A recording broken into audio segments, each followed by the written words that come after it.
Hey, welcome everyone to the Campfire Show. Today we have Chris from Dallas. Say hi, Chris. Wave hi. Hey, everybody. And never before, I have a co-host, the lovely and talented Toby, also from Dallas. The lovely. Hi, Toby. Well, talented. At least talented. 1 out of 2 is not bad. That's true. 50-50. Yeah, that's right. But thanks, guys, for coming. So what we do here on the show, we want to share some stories and some wisdom and also some marshmallows, which I'll show you later.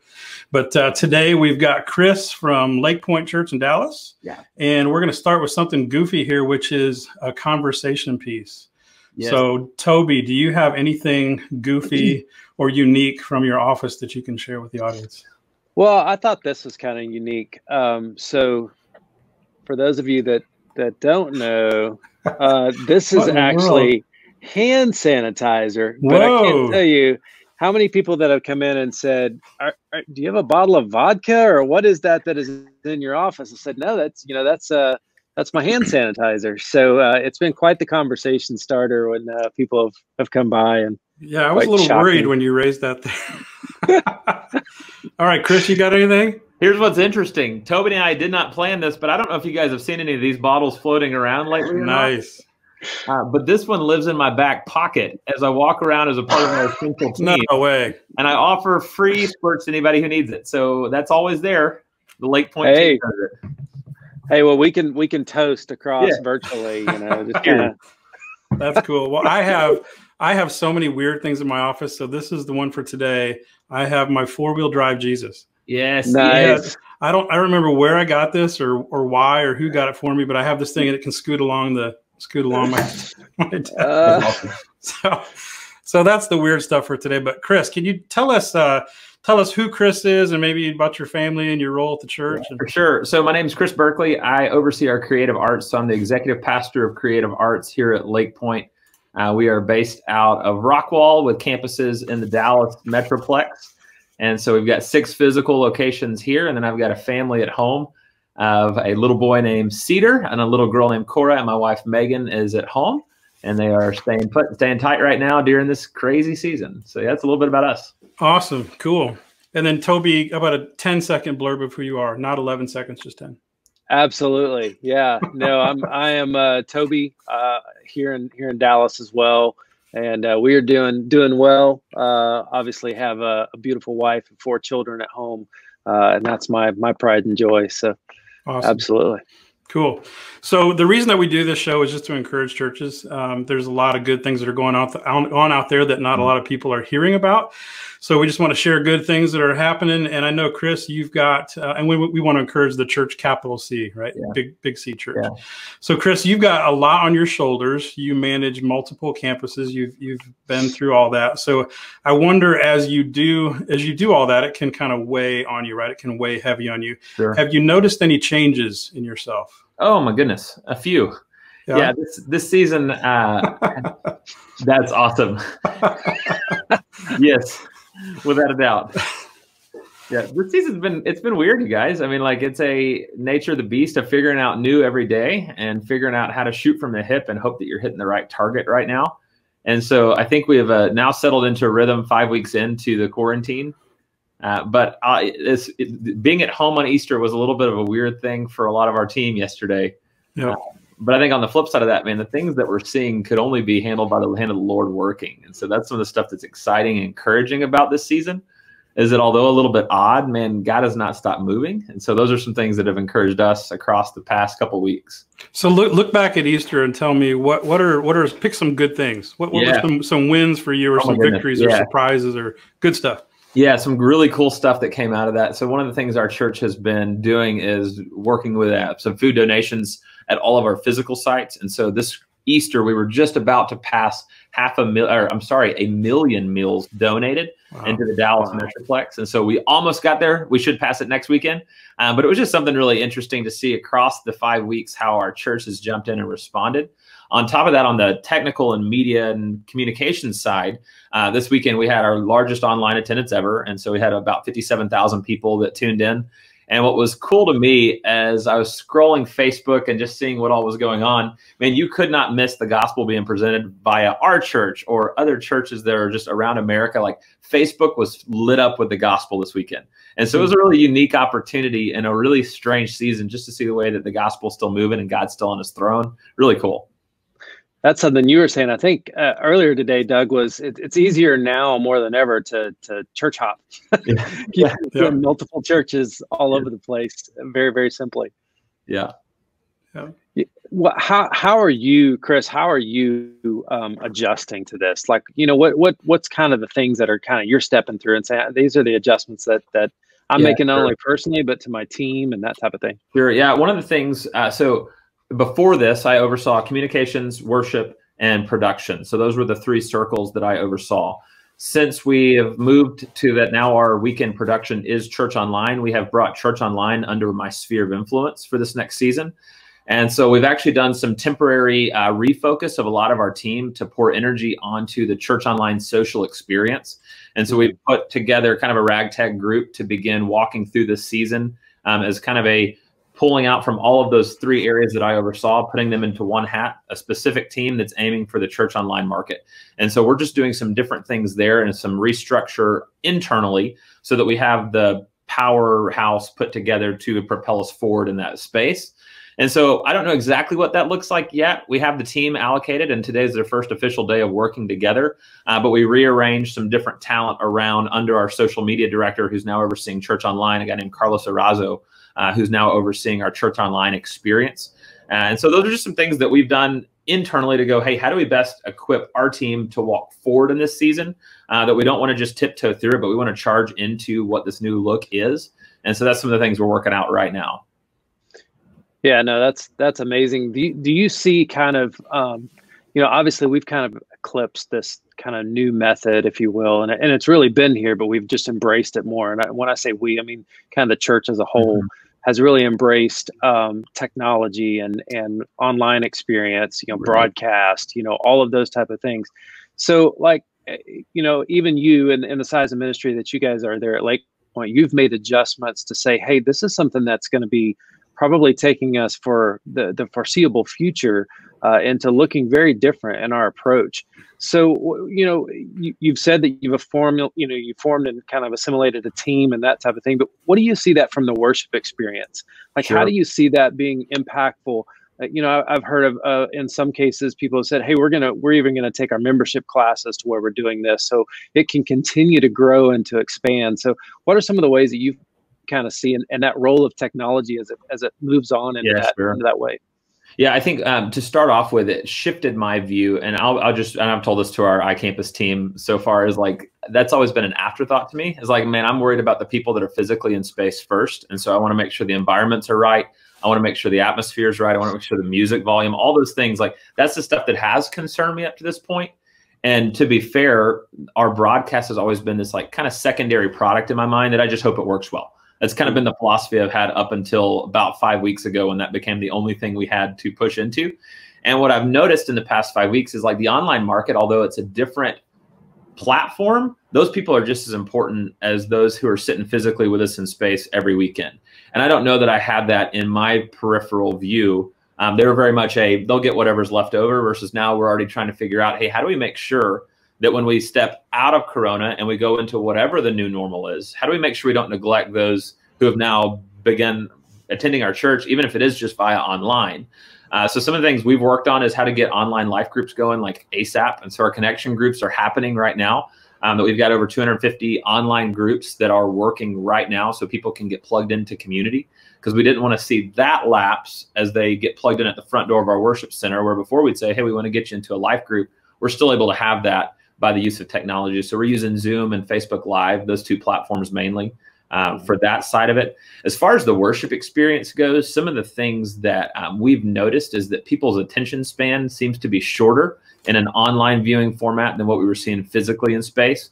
And so we've intentionally shortened our overall strategy that we were typically running a 65 minute production. Now we're trying to hit in that 45-minute range because we just see viewership drop off pretty quickly after about 45 minutes in online in 5 weeks of testing. So we're still playing with some of that. So some of that's been from cutting some of our worship tunes out, also making the messages slightly shorter for this current season, just as we're walking through, kind of trying to figure out an A/B testing what's working and what's not. And so that's where I said we're shooting from the hip a little bit, because each week we'd make some little slight tweaks till we get into a firm pattern of what we think is right for this season. What does your weekly preparation look like now, different from before? And two-part question. So what's different, and in the different things, have you found anything that you think will remain once we're all able to come back together? Yeah, I tell you, there's some things that we haven't solidified any of this, because I think we're still in a little bit of a learning phase. One of the weekly rhythms that shifted, like for our senior pastor, he's recording his messages on Wednesday so that there's time for video to cut and get it all prepped ahead of the weekend. So we are pre-producing our live product. Mm-hmm. And so we're shooting, like actually worship's getting shot right now for the next 2 weekends. And so we're doing some back-to-back kind of grouping together of our worship shoots and things like that, just for the sake of economy of time right now. Our video team, probably like many of y'all's, has been working overtime the past 5 weeks, because they've become the main production house for our entire church. Everything's running through them. And so we've been trying to do some things to make their life more efficient for this current season, knowing that we may be in it for longer than what we thought week one of this thing. But that's adjusted to where now our senior pastor preaches on Wednesday. That gives Thursday for cut. And then Friday, we do a final peek at it before it goes out for the weekend. And so that's kind of been an adjusted rhythm that we've captured. One of the things that we were just talking about recently is like, hey, how will this look moving forward? Now that we know this about an online crowd, that they don't last for 62, 65 minutes. We know some other churches that have gone to that they have a different actual recording for their broadcast on online versus what they do in the room. So we're just talking through some of that. Should we start developing some strategy long-term that may match this? One of the things we are talking about is how the online life groups have actually become a pretty sustainable area that we're seeing trajectory grow in 5 weeks. And so we're going, hey, how do we continue to maintain some of what that's looked like, even when we're able to go back physically? I know it's the first time my wife and I have been able to get in a life group steadily because we can do it at an off-peak hour. And so like we started a life group on Sunday nights at 8:30 when the kids are already in bed. So we don't have some of the things that we've always said, oh, we'd love to start a life group, but we have kids. It's removed some of our objections to doing what we know we were supposed to do. And we just don't have anything better to do right now. So that's another beautiful part of this season. Yeah, good. Well, we live in such a DVR'd society where everything is, we can watch that back when it's convenient, or maybe convenience the wrong word. When we for us, when our kids are in bed and we're able to actually sit down and focus. So it's interesting to see that approach and to see how you guys have applied it there. But what are some of the challenges you feel like that you need to overcome? Whether that whatever that may be. Yeah. Honestly, some of the challenges I think at this point that this has created is there's just nothing that replaces that actual experience of being in a room together. And so it's one of those things that for me, man, it makes it all the more sweet that when we do get to be back together, I think it's going to be a really sweet moment. But we're already planning for, hey, what are the challenges that happen if, let's say we get a slow rollout of release, that it's not hey, corporate gatherings of, 10,000 are allowed. What do we do? How do we handle that if it's 25 people get released? Now you can do group gatherings of 25 or 50. Like if it's a stair step, how does that change our approach? So that's some things that we're doing some benchmarking right now with other churches that have already gotten ahead of us, and some strategies like microsite. Like what does that look like? If we wanted to become, instead of a church with 6 physical locations, we became a church of 1,000 home churches. Like, what does that look like? We're just beginning to dream that direction of what this is going to look like. We kind of have our current model figured out. We know what it's going to look like in lockdown. What does it start looking like as those pieces start forming after this? So that's some of what we're looking at right now. Cool. I got 2 more questions. Yeah. One, I think, Chris, you might have just answered, but I'll ask you, and I'd also love to get your opinion, Toby. So what do you miss the most? I miss corporate gatherings, and I miss our staff actually all being in one house together. There's an energy that's missed just from the family that we get to work with here, that I miss that. I miss getting to just pop in and out of offices and shoot the breeze and see how people's kids are doing and dream together. Like there's some online dreaming that happens in Zoom calls. It's just not the same as all getting on a whiteboard and diving into what we were going to do. I definitely miss the weekend, and I miss seeing people, the experience that they have with Jesus. There's a little part of that, like I know we're having it in their living rooms, but man, there's something when the collective body of Christ is together. There's an energy there just of the Holy Spirit moving, that I miss getting to sense that together. And all we're watching right now is the little ticker on Facebook to see how many people are actually having that experience. Man, I love it in a room where we're just all together getting to experience Jesus. So that's really, I think, the most of what I miss is that. Yeah. How about you, Toby? Yeah, I think for me, it's twofold. One from weekend experience is much like what Chris, you were saying, is the worship experience. I love hearing the sound of a congregation singing together. To me, there's just nothing better than just, closing your eyes, getting in the presence of God, and just hearing everyone around you come together in one voice.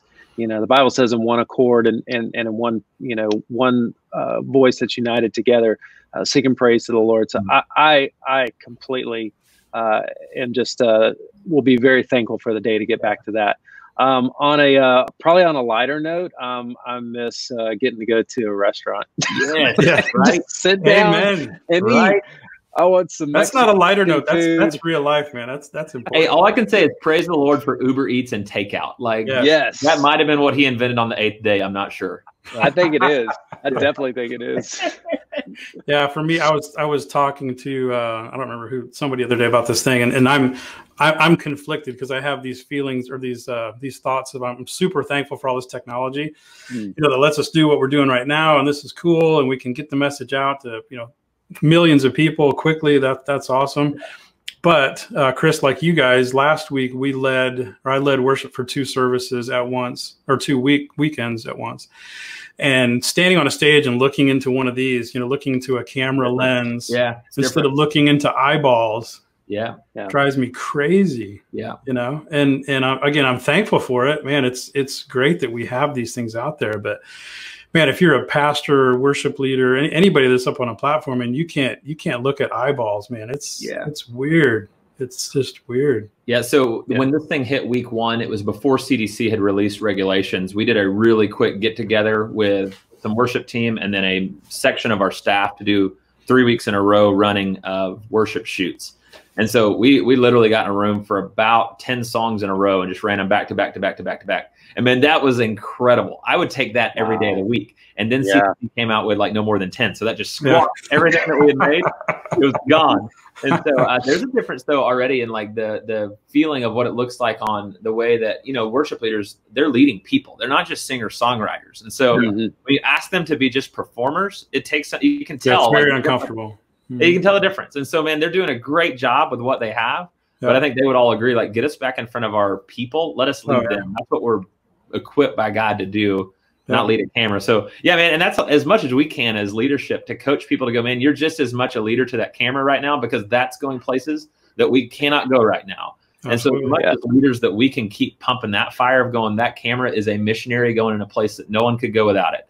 Like, that's huge to me. And like, those are things we've heard up to this point, but they will never be more true than this moment. And so that's one of the ways that we're coaching even like our production team and our worship team is we have a saying, as you go, so goes the room. In other words, man, if you lead at an 8, the room will follow at a 5. If you lead at a 3, the room's That's good. And so that's never been more true. As you go, so goes the room. Well, now that room is somebody's house where they're trying to keep up with their toddlers to not burn the place down while they're trying to so there's a lot going in right now, even for our people to experience what we're producing. And so we've got to be mindful of that. And we've got to make sure that the things we're producing is something that you can take, and I think in smaller segments than a 45-minute long sermon. Like, nobody has the time for that when you're trying to wrangle a 2-year-old. And so that's some of the thought process that we're in right now, just to make sure what we're producing is something that, hey, our people can actually tune in and engage with. So yeah, it's been some new struggles, man, but some new things that we're conquering ground, I think, as well. Yeah, awesome. Well, let me close with one question. It's a highly controversial topic. Ooh, I like it. You like it? Oh, I like that you like it. I like that you're not scared of it. Bring the hard stuff. I was going to say, are you afraid? And you'd say no. Yeah. Okay, so are you ready? This is one of the most controversial topics in church today. Are you ready? I'm ready. Here we go. Where do you stand on the church greeting time? Also known as the meet and greet. Yes. Yes. Are you pro meet and greet? Are you anti meet and greet? Will the meet and greet return? Will it be forever dead? Yeah. Will it be modified? Where do you stand on the church greeting time? Yeah, the church. What a great. I mean, maybe I should defer to Toby. Maybe I should defer to Toby first. Well, it'll be interesting to see if everyone kind of, your normal thing when you go into church, it's, hey, how are you? It's the right hand of fellowship. So will it be the right? Definitely not happening for day one. Yeah. It's going to be the elbow, the air fist pump is a big one right now. The air hug, know. Yeah, the COVID high five from across the exactly. Did he pull it back real fast, right? Yeah, I know there are lots and lots of people that actually hate this moment in the service. Yeah, so fun fact, I think they're hoping it'll never come back. So. Yeah, we actually pulled away from the meet and greet 7-8 months ago. Yeah, because of that, we're going, man, all the introverts in the crew absolutely hate this, and the extroverts are going to hug you whether we give you the opportunity or not. Yeah, yep. So we had actually pulled away from that, so it will not come back at Lake Pointe at this season. All right. So maybe that was a minor prophecy. Yeah, maybe so. Not a major, but maybe a minor. A little small one, just a little small one. Cool. Yeah. You were ahead. Yeah. Yeah. I tell you though, I think once, whenever we get this thing all finished out and figured out, man, there's going to be a whole lot of good side hugs going on at our church. Yeah. I believe it. Oh, yeah. The Christian side hug will be coming back in style. Absolutely. Well, hey, Chris, Toby, thanks for coming by. I raised my marshmallow here in your honor. I raised my Germex to you, my friend. I can't believe you guys brought the same thing. That's pretty cool. I think that's bogus. And also, earlier. And also, Chris, this is just for you, not for Toby, but just for Chris. You get a virtual Hershey bar for stopping by. You guys are sweet. It was good conversation. So if any of you guys out there know of any guests that would be good on the show, let me know. I'd love to talk to them. Hit me up for that. And again, the reason that we do this is to provide encouragement for the church. So until we meet again, be encouraged by this, that it is better to get wisdom than gold.